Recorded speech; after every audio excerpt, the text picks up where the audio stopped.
Okay, so I have logged on to Cognito Forms, and the first thing I'm going to do is show you how to use their AI generator to generate a basic form. So here I am, I'm logged in into my wife and I have an organization. We created a form here in Cognito. So I'm logged in under our login to Cognito Forms and our 14-day uh, header. So we're going to see how this does, how much it will do with the free version. All right, so once you've logged on, the next thing you want to do here, as you see up here at the top, it says Good Afternoon, Southern. It's abbreviation for Southern Enterprise School of Arts. Okay, go down here toward the bottom. In the middle, you have Start from Scratch, Create from Spreadsheet, and Generate from AI. So you want to click on Generate from AI. And then in this window, what I've already pre-copied the text that I want to use. Let me see if I can show you this. Here's the text that I'm going to use here. Um, we have a after school program with Chardon Hill STEM School. So we're creating a generic form for the parents to sign their kids up. And so I've already selected this. I right click copy. This is just in an email. Just use that as a text document format to type that in there. And then I'm going to paste that here. Okay. And then what I'm going to do here, what I'm doing now is just so you know, I put the mouse cursor here before the T in Thursday. I held down the shift key, hit enter. So, and then I'm gonna arrow back up so I can type some information in this space here. And then I'm gonna say generate a, a sign up. Let me say sign up form based on the fields fields below. Then I'm gonna say call the form. Okay. And then I'm going to say in quotes, Thursday after school program, Chardon Hill STEM School. So I'm gonna see if it's gonna be able to call it that long name. And normally you wouldn't give it such a long name like that, but we're just gonna see what it does. My main concern is I want to see how it's going to do this. It did one of my forms really well, so I want to do this for the sake of the teaching. All right, so I click on generate form, and it says generating. And so what I may do in the next 5 to 10 seconds, if it doesn't generate the form quick enough, I'm going to pause the recording and then come back once the form has been generated. All right, so it didn't look like I had to pause the recording. It created it really well. So you see here, it says Thursday after school program, Chardon Hill STEM School. It says the form is ready here. It says here's the form. Your form is ready. Customize it in the builder and start collecting responses. All right, so it says change the form. So I'm gonna click save form. And then it says title, Thursday after school program, the Chardon Hill STEM School.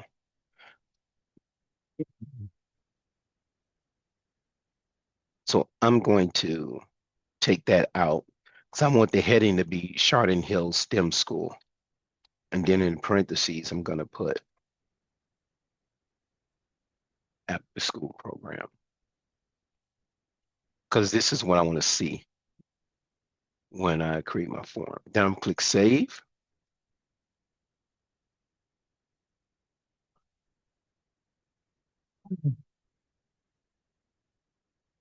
And you could have scrolled down your form to look at it before saving it, but I just went on ahead and saved it.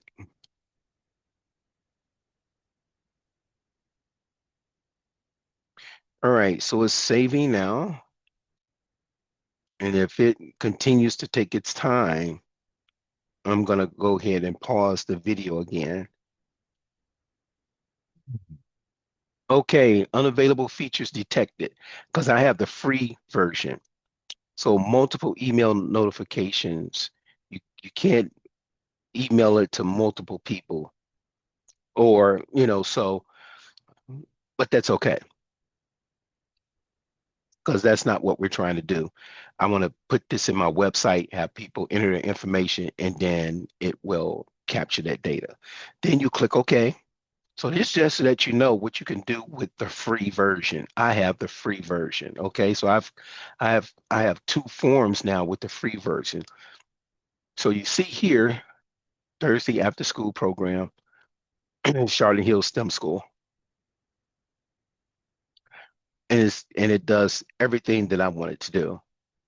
All right, so now we're going to go through how to do some edits here on the form. So as I scroll down under race or sex and gender, there's some stuff I don't want here. So if you see some stuff that you want to remove on your form, you click here, which I'm going to do. So once you highlight it, okay, you don't mess with anything right here.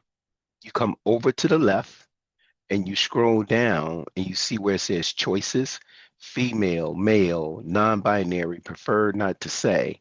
These are all these here. I just want mine to say male or female because there's only one sex. So what I'm going to do is click on these three dots. See here where it says prefer not to say. Click on these three dots and I'm gonna hit delete to remove that. And non-binary, I'm gonna click on these three dots and click delete. And you can see how it's moving here on the form. Okay. And then other, you just uncheck. See here, allow fill in. Just click uncheck and just uncheck that and the other goes away. Now here where it says select the student's sex or gender identification, da da da da da. I don't need it to say any of that because it's self-explanatory when the parents get to that. It's just gonna say sex. So I'm gonna scroll, see where it says here sex/gender. Come all the way up to the top where it says label. And I take that out and just have it say sex. And that's how you do that. Down here under race and ethnicity, okay, I click on race. I come over here. Um, then where it says Black or African American, um, the majority of the people in our neighborhood are not African Americans because they weren't born in Africa. Okay, so we're gonna put that in that. I'm gonna leave Hispanic or Latino because we do have some Hispanics and Latinos. I'm gonna take out Native American.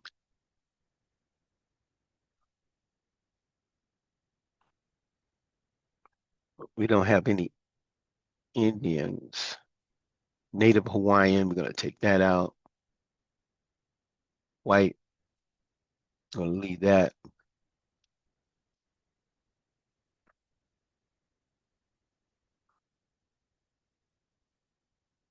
You know, and that's how you do it.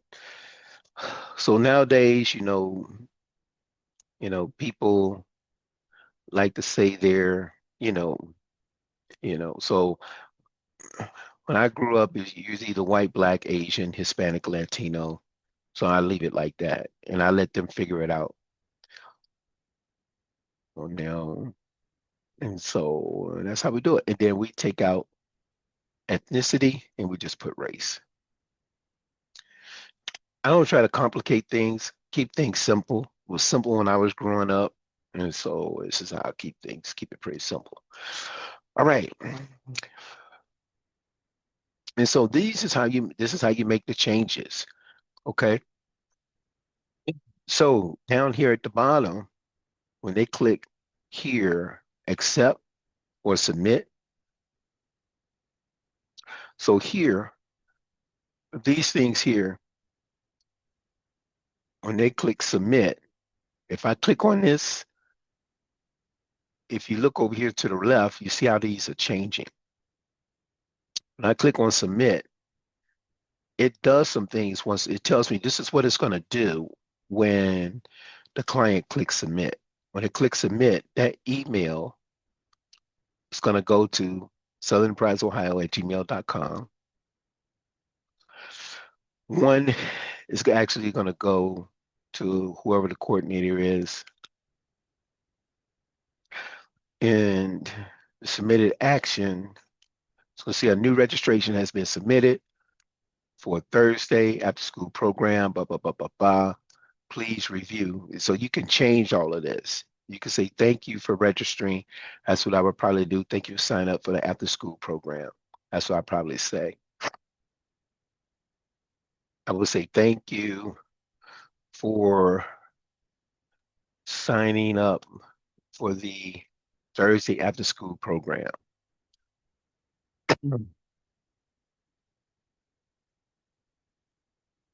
at Charlotte Hill STEM School.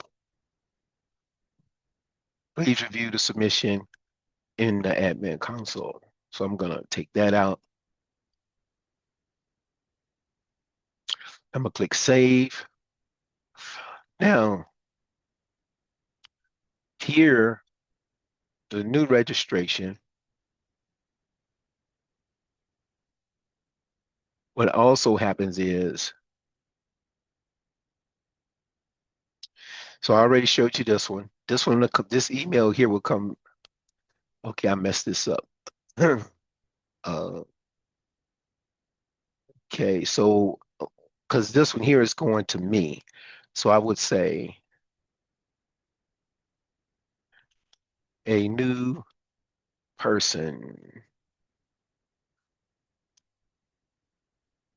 signed up for the Thursday after school dance program. Oh, and then here, this is all when they click submit. When they go to the website, they click submit, then they're going to get an email. See here to parent, and it's going to say, thank you for registering for the Thursday after school program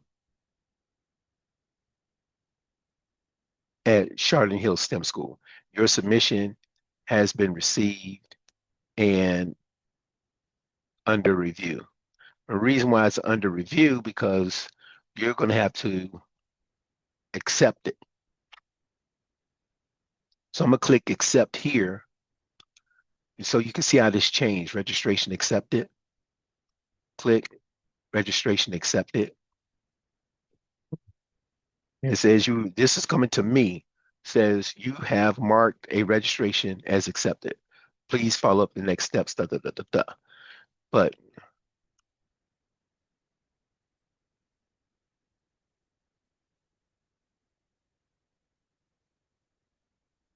okay.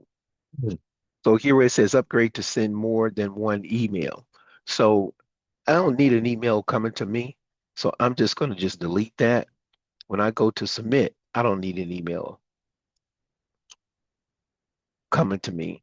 Okay. Um, so you really want to upgrade so you can do have at least one email coming to you, or else you're going to have to go into, you have to log in to see if anybody registered with your organization.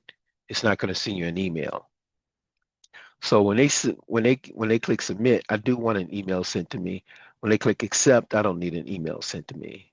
Wait, I don't need an email sent to me. Reject it. I'm not going to re I'm not going to reject an email of somebody that's registering. It's just not going to happen in this respect.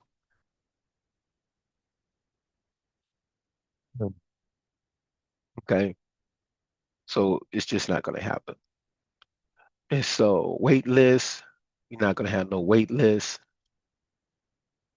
So I'm just going to delete that entire button. Registration is not going to be canceled. So I'm just going to delete that button, and I'm not going to reject anything. So I'm just going to delete that button. Hmm. But it's nice to see that they have been accepted. So I'll leave that. So I'm going to click submit.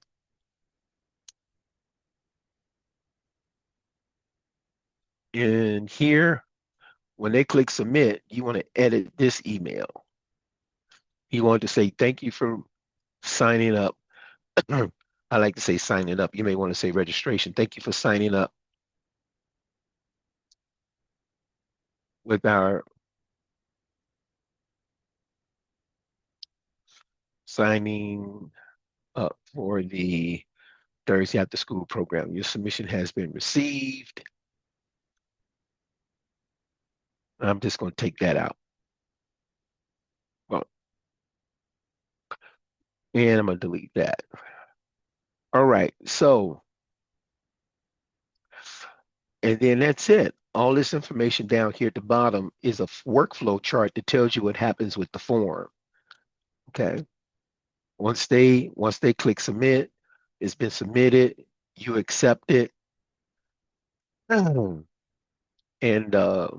it is on the wait list or it's going to be rejected.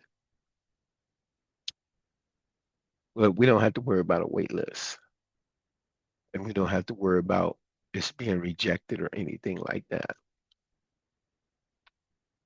All right, so what we want to do is get rid of these three at the bottom. So over here to the right, we see wait list, so we can get rid of that.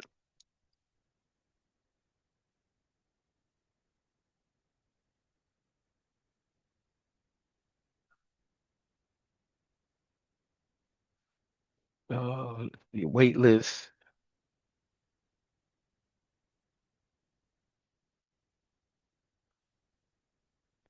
specify the status to replace. I don't want to replace it with anything.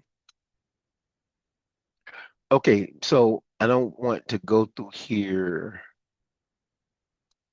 and mess with this just yet, but I do want to get rid of these. But if even if you don't get rid of those, that's just something that's in-house that's relevant to you. The main thing is that these three buttons are not up here because the user won't see them, won't see that on the website. Okay, the only thing they're going to see is submit. All right, then after that, I'm gonna click save, and then you can click preview to preview the form. So you can see here, this is what the form has, and it has the submit button. This is what the user would see. Okay, this is what you would see. This is what the user would see on the website. And if you want this to be published on the Cognito form, if you want this to be published on the Cognito website, where you don't have to create a separate web page within your company's domain, you can just put a link on your website and it will link to this form. And so the way you would do that is here where it says share a link, use this URL to link your form to. And so if I click on this, this will show you what it would look like. So if I put a name, if I put this verbiage out here on my website, and then I could create a link. So when people click on this word, this whole line here, it'll just take them to Cognito Forum backslash Southern Enterprise School of Arts Thursday afternoon after school program. So this way you don't have to create a separate web page on your website. You could just create a link to it and put this link in here. And then that's about it. So hopefully this serves someone well out there, and I'll see if I can create some more videos regarding this regarding this organization, this company, Cognito Forms. All right, thank you for watching.